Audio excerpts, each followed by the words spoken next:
Hey Jeep, how you doing? You're doing really well. Excited to see you. No, same wise, likewise. I'm happy to talk to you finally. So here we are. This is I don't have a name, but let's call it Mr. Pink podcast for now.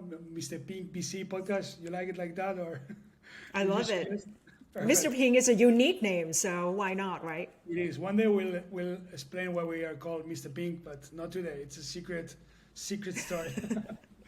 So yeah, the idea of these talks we're doing is talking with somehow people connected to Mr. Pink for now, and then probably we'll extend that to other people. But people connected to Mr. Pink and the investment, the BC sector, entrepreneurs, professors, mentors, and you fit all the categories. So this is gonna be a fun chat, and of course you work with us, which is extremely important, and we'll get to that. But I'm just gonna very quickly read through a couple of things you've done in your career. I'm not gonna go through all of it because we'll run out of time. But just to give a glimpse to the people listening, you are a startup founder. You work in the World Bank, managing big data. You took a leadership role at Intel. You are a startup advisor and mentor till today. You are a professor at Haas School of Business at Berkeley with a very interesting, some courses, but one very interesting course about BC that we'll talk about it in a minute. Many other things, and most important, you work with us, Mr. Pink, doing different things as a venture partner, but with a very broad role that we'll discuss. So thanks for talking to me. It's gonna be super interesting, and if you want, we can start. I, I think you have a great story. You are from Thailand, and you have a great story from Thailand to from Bangkok, I would say, right? Because you're from Bangkok, right? From Bangkok to Absolutely. I'm from Silicon Bangkok. Valley. So Yeah, if you want, we can start from there. absolutely. Well, as you know, we talk about this many times, right? Like Bangkok, Thailand, people, love to go there. That's where I grew up. That's where I was born. I went to college there. Came here for graduate school about 20 years ago. And my first stop was in Michigan, Ann Arbor. So it was a rapid change, from a very warm climate to a very cold climate, so to speak. And it was one of the best experiences I had because right after that, I joined the World Bank in Washington, D.C., where I support ministries of finance in emerging markets in so many regions around the world. LATAM is one of the key regions, Eastern Europe, Africa, and Asia, the region where I came from. And through that experience, very early on, I saw the rise in technology industry. And I just couldn't stop thinking about it. I saw it firsthand even in Africa 17, 15 years ago, that people used feature phone to transfer money from one province to another to their cousins and relatives. I thought I had hypothesis back then that technology was going to be big, right? And that was before the first iPhone was launched. And through that sort of firsthand experience and thinking coming from emerging markets, I really wanted to get into technology and probe what it can do for human lives. So I came here, moved from the East Coast, Washington, D.C., to Silicon Valley. And of course, my first stop in Silicon Valley was at Haas School of Business, where I met Hernan as my classmate at UC Founder, Berkeley. founder. Yes, the founder, GP of MrPink. And after that, we kind of like went separate ways. So he went back to Argentina, founded his own company. I've been here. I don't move away. I enjoy being in the Bay Area, working in a big enterprise company like Intel, where I was trained and worked with the C-level executive and leaders who were trained by Andy Grove. It was the best learning experience, right? To kind of jump into tech, really understand the history of hardware, software, and now we are talking a lot about software and SaaS applications services. So that was the first stop that I thought it was very critical to actually launch my career. I spent 7 years at Intel. I launched one of the first Android-based tablet business for the world, targeting education for kids and for personal use and entertainment. It was one of those things that made me even more curious about what else we can do to create a global impact. After I left Intel, I joined a pre-IPO company, and along the way, I also had a chance to work with the top-level academia from UC Berkeley, who founded Skydeck, which today is one of the top 3 incubation programs in the area, if not the world. Can you talk a little bit about the Skydeck? Because some people are not familiar with that program, but I think it's very, very interesting. Yeah, absolutely. So Skydeck is an incubation program that is very unique. So it's unique because 50% of the founders in the cohort, 50% of companies that they recruited is actually targeted international founders, right? It's not just the US founders or, people in the area. And number 2, it's directly linked with UC Berkeley. It's a part of UC Berkeley. So people who came in, the founding team, the leadership team, they get immediate access to computer science and engineering college, business school, huge alumni network. They are considered as a part of Berkeley. And I think the resource itself is really huge in terms of recruiting the talent, forming the team, tapping into university network and research that is really well known inside UC Berkeley. But most importantly, also because of the location. We are in the Bay Area. So every single cohort that comes in, they get a lot of attention from top VCs, right? VCs are here. They want to come and see, what are the latest and greatest idea that they can fund. So Skydeck is one of the kind of, for me, it's a pivot point because I was engaged early on when the VC was founded. And that's turned me, to answer your question, kind of like a long story, that's kind of turned me into VC. And I still see a lot of opportunities and perhaps gaps, right? As much as Skydeck has done a great job, there should be a lot of early stage venture capital funds that bring the capital directly to talented entrepreneurs all around the world, especially emerging markets. I mean, 50% of the companies in a cohort is not enough, right? We have to be able to democratize our access to founders in LATAM, in Asia, and some other regions. And that's why I'm a part of MrPink. I know that we start in LATAM, but we are not restricted, in the future that this is only the region we're going to do. And I think that our vision, as you shared with us as well, that it's much bigger than what we do right now. Absolutely. Great segue deal, MrPink. It really, really gives us the whole journey, at least a little bit better picture of the whole journey. And I could have put it better than you. Like, that's the gap that you are defining is what we're trying to fill with MrPink. That's why we chose this, at least for now, at least for this first fund, at least for what we're doing right now. We are filling the gap in the region that we call Capuc, which is Chile, Peru, Uruguay, Argentina, and Colombia. Why? Precisely because we think that there is a lot of talent, a lot of opportunities, a lot of great companies, but still till today, although it's changing, we are part of the movement, it's a lack of access to capital, access to sometimes mentors, sometimes key resources, and because of course in LATAM is very big, and if you think many people think about LATAM and they think Brazil, huge monster in terms of the kind of companies that they come from there and unicorns they have. If you think Mexico, because of the proximity to the US, because of the size, because of the culture, also extremely well funded in terms of funds and in terms of companies that they that come out of there. But then Latin America is very big, and of course we are a small fund and we cannot cover everything.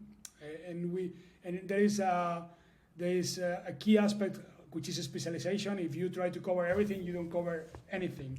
If you specialize on some sectors and in some countries, you are better known. You know how to deal with entrepreneurs, how to access entrepreneurs, how to create deal flow, how to create partnerships with other funds that are in the region. And we decided to go to these 5 countries because they are the most promising ones in the region, so at least we feel like it. Of course, some people in, I don't know, Panama and Ecuador and Bolivia and many other places will say, hey, what about us? Sure.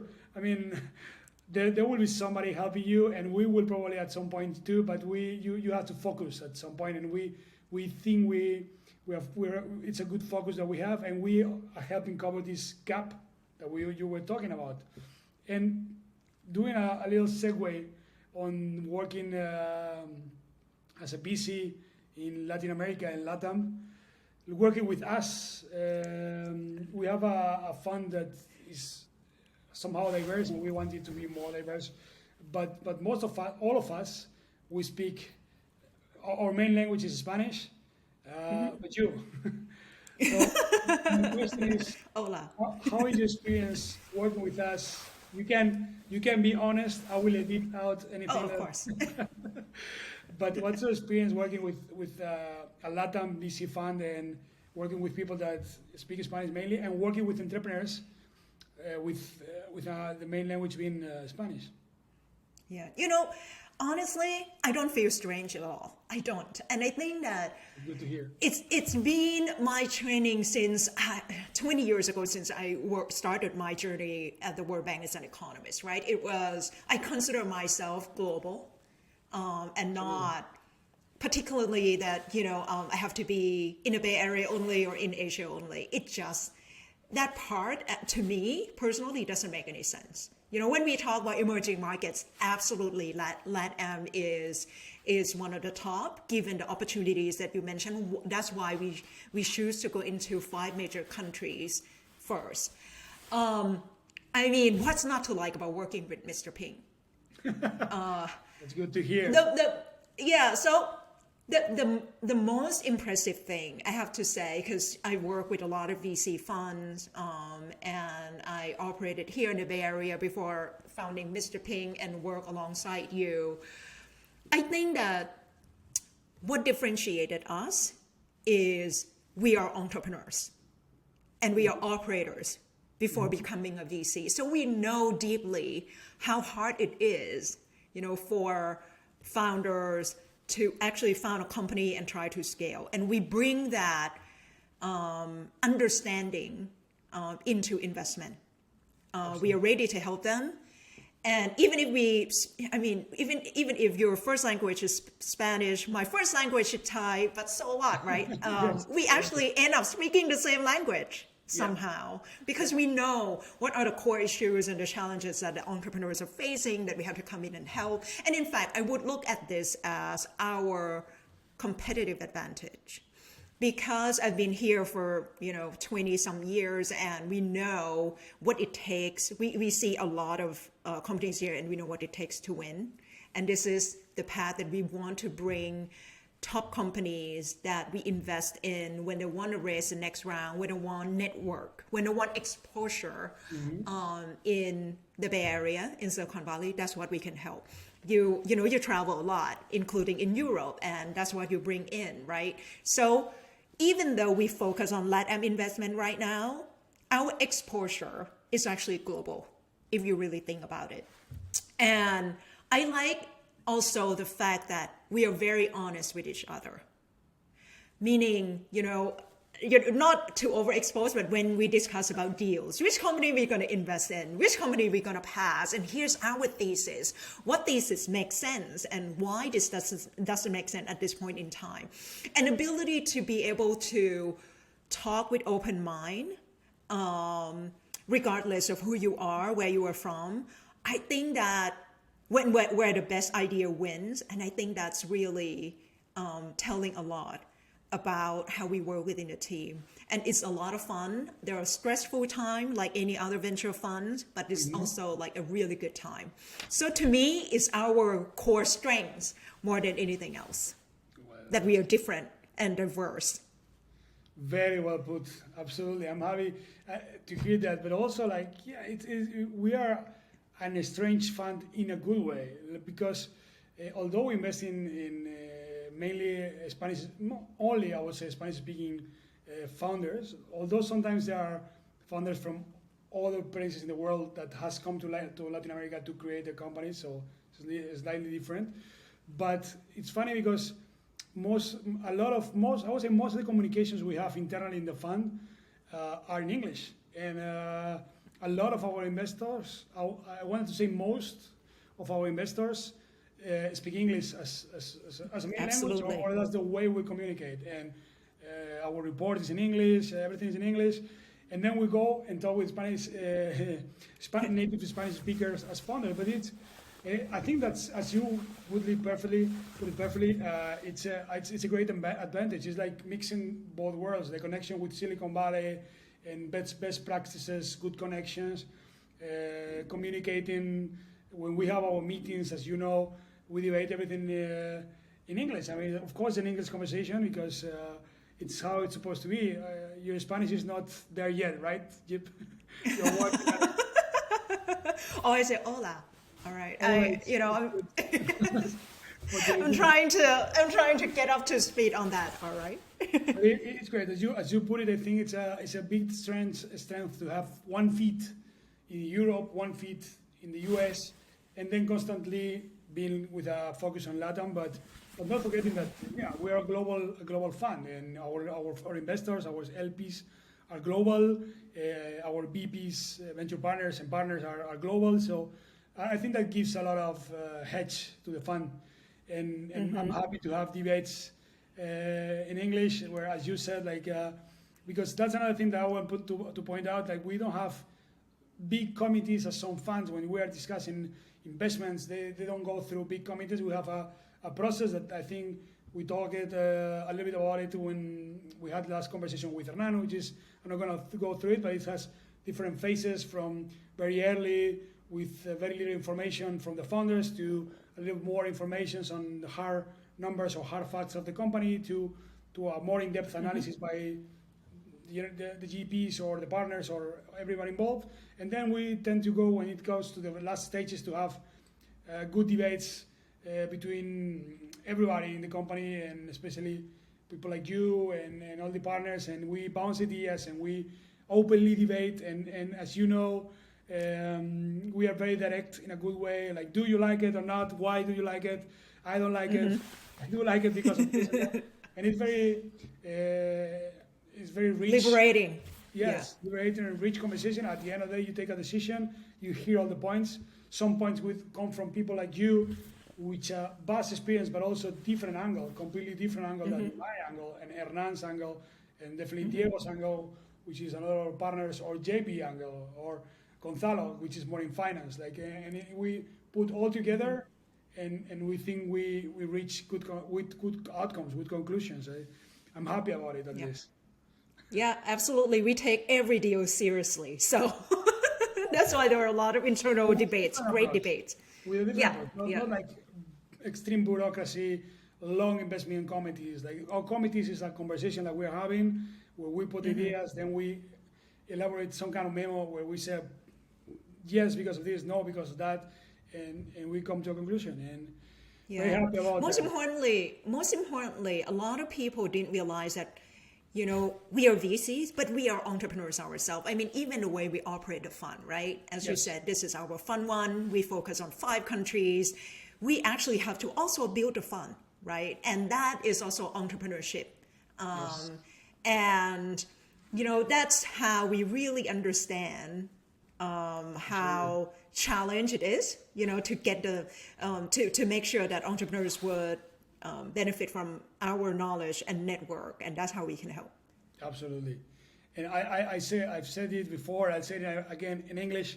We always are on the side of the entrepreneur. So the process sometimes with VCs is some people even fear it, or they feel it's opaque or not really founder friendly. A lot of funds saying they're founder friendly. Maybe they are. We are too, but we are in a very hands-on way, in the sense, like, if we don't invest, we we try to be as open and polite as we can, but also especially give candid feedback, good feedback that can help the company go forward. Even if it's in a very early stage, at least we say, okay, we cannot invest in you. It's very interesting, but you are out of the dishes of the fund, or this is because we're not investing in. And the reviews we get is bad that I say it, but they are very, very motivating reviews, because most of the times when we say no, it's like entrepreneurs feel like we help them. We help them maybe talk to different VCs. We connect them with our VCs. We help them understand why we feel maybe something they're doing it's maybe not. Of course, they know the business better than we do, but we give our point of view about the market, about the future of, I don't know, some strategy, and they really appreciate it. And we proud ourselves to be fast, as fast as we can, transparent as much as we can, and give feedback as positive and as helpful as we can. Yep, agreed. Let's talk about the topic of this chat, but the idea was to talk about with you about anything, but the topic was impact investment. So I think it's a great moment to talk a little bit about that. And I'll start maybe for some people, because it's a broad term, and most people maybe have an idea of what it is, but I love to hear from you. What do you consider that it's impact investment? Yeah, a lot of people thought impact investing means nonprofit. Okay, when they hear the word impact, is it social impact only? Is it nonprofit? It's actually not. The way that they define impact investing is how we use the new, say capitalism, right? Capitalist and investment to incentivize social change. And investment in VC is the key area to catalyze the change that we want to see. And MrPink, or investing in Latin America, actually really fit beautifully in this area. Okay, so what I like to say as an economist, I said, when you invest, financial returns are necessary but not sufficient. The sufficient condition is you have to have impact returns. What it means is that we are in the new world right now, that we know that there are a lot of challenges and problems when you only optimize the financial returns and you ignore the impact that you create in the society. And if you just go to the other extreme, which is nonprofit only, then you can actually effectively generate lucrative return to the LPs, limited partners, or investor of the fund. So that's not a VC business model. So to me, we live in the right time when we look at MrPink investing in, let's say, starting in Latin America. The way that we invest, of course, we optimize financial returns because we have commitment to our investors and our limited partners.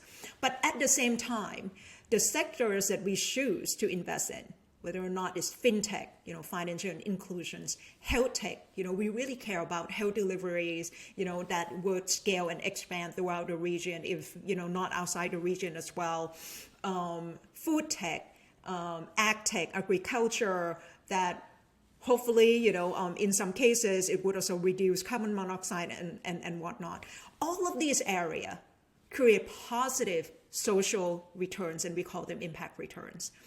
Good example that you know really well as well, Talently, right? Women entrepreneurs, founders, creating reskill, upskill, and classes, for the general population so that they can increase their wage rate, increase employment, and also, overall return for the society. These are the kind of impact returns that we like to see, as well as they're doing really well, yes, right? Yeah. I mean, they grow, they, if not triple by the time that we put our first check in, until today. And that's also financial return that we see for our fund, as well as, for the entrepreneurs themselves. So if I may summarize, impact investing is the new kind of investing that we use capitalism to incentivize social change. It's not a trade-off for us. For us, we demand financial returns for our LPs and investors, and we also demand social returns that benefit in a society through our core thesis of investment in different verticals that create direct impact in the economies. Well, if anybody didn't have it clear, I think it's clear right now. Perfectly explained. Yes, and it has different layers. As you said, investing in the region, in a way, it's a way of impact investment already, like investment in a region with no so much access to capital. But then you go deep, as you were explaining, and you can help a lot. You can help a lot in different ways, but not as an NGO, as you correctly said. Like, because people immediately think like it means like you are like an NGO. No, not at all. We have we have an high expectations. Yes, we have an expected return and an obligation with our LPs, our investors, and this is just a way of investing. And you mentioned Talently, amazing company, definitely doing impact in the society, and also doing really well as a company with Domenica. Shout out to her as a head of the company. I was talking to her the other day. Amazing company, but we have others. I mean, we could. I would say, if not all, most of our investments today fall in that category. Mm-hmm. We have some fintech investments that the other day I was discussing with Hernan that it's not fair to call it fintech because that sounds like a new bank or something like that. It's more like social impact investments in the sense that one of them is a way to improve the access to capital to people that really can not reach it in the same way as other because they're not so privileged or because they're in different circumstances or because they did a default on one of the payments and now they don't know what to do and those companies have an impact. That's a great company. I love that company that we invested in. So yes, and also again doing great because if you improve the way you facilitate that access to capital, to debt, to many other people can have debt in a clean way, not in a not so clean in the sense like not understanding well how the payments work, how they can be left out of the system. If you improve that, banks improve their bottom line too, and they're happy with you. Right. But you're making an impact on society. So those are the investments that we love to do. Yep, and that's win-win-win, right? It's win for the entrepreneur, it's win for us as an investor, and it's also win for the society. Absolutely. So that's why the concept, which is relatively new, of impact investing is actually creating or incentivize the strategy that win for everyone. Exactly, it's a win for everyone. And some people might say, well, I'm not interested in investing if it doesn't have an impact, which is it's a good trend in today's society. Like not investing for the sake of investing, but also I require some kind of impact. So yeah, we are in that boat, but considering that returns are key for us. It's not like we want to, as you pointed out, like it has to be a win for everybody, society, us as a fund, and for sure entrepreneurs. Yeah. Super interesting talk. I would like to close, if you have some time, talking about a bit about your program, your course you have at Berkeley, Haas Business School. Super interesting course that you give there, and I heard it's extremely popular. Everybody wants to get in. It's a busy course, and you actually feature Hernan in one of the talks, I think. Hernan, our founder. So yeah, tell us a little bit like how is that course going? What are the reviews? Are people enjoying that course? I'm sure they are. Yeah, absolutely. So this is actually what I teach, impact investing. Yes. And it's a class for MBAs at the Haas School of Business, UC Berkeley. It's very popular because, one, it's also the trend that students right now, at least in this generation, they really want to become a VC. It's something that they see as a way for them to create larger impact in the society. And so to train them to be the next generation VC, the class is broken down into basically two themes. One, they have to learn the concept of investment. That's what we do every day, you and I. What it means, what's the thesis, what are different sectors and whatnot, how they calculate financial returns as well as impact returns. And another side of it is they have to practice doing it. The way to learn in this kind of course, you can't just learn it through lecture. Lecture is the foundation, but then they have to go out and practice. So students have the opportunity to go source deals, to interview entrepreneurs and startups, especially early stage companies that are currently raising funds, small funds. And they would go and figure out whether or not this is the kind of company they want to invest in. So they're essentially a VC in training. And towards the end of the semester, if this is the company that they choose and, they pass through the criteria we are looking at, they came back to class and, they pitched to us and we agreed that this is the company that we should invest in, they actually get to make an actual investment while at school. And that's why it's popular, because it's kind of like a hands-on experience. They get theory and they work with mentor from the industry like Hernan. Hernan is one of the mentors that work closely with the students to guide them through all the process from deal sourcing, interviewing, doing due diligence to investment. And this is what we do at work at MrPink. I just translate and sort of like a shorter or recap summary version for the students so that once they graduate, this is one of the toolbox or the career choice that they may want to pursue. So it's new. Not a lot of, not all business schools are able to offer this. I think Haas School of Business is really unique in that way that we are able to offer this kind of class. Absolutely, sounds amazing because it's like a small scale real life experiment as a BC, like from the very beginning of the due diligence and sourcing the deals, as you said, to finally investing, even if it's not a huge amount, but it's real. You are a BC in the making. And not all students choose to become a VC. So students who take this class, some of them, want to found a company. They want to be an entrepreneur, but it's also beneficial for them to really understand what VCs are looking for, Absolutely. Right? So you have to sit at the other side of the table so that you can, pitch better, that you understand two sides of the coin and all those things that, come with the type of learning. And honestly, it's so fulfilling to me to return to Berkeley, because I graduated more than 10 years ago from the business school and return to the school as a professional faculty and bring the hands-on experience as well as network, like MrPink, to come in and say, hey, we are doing something that is really innovative.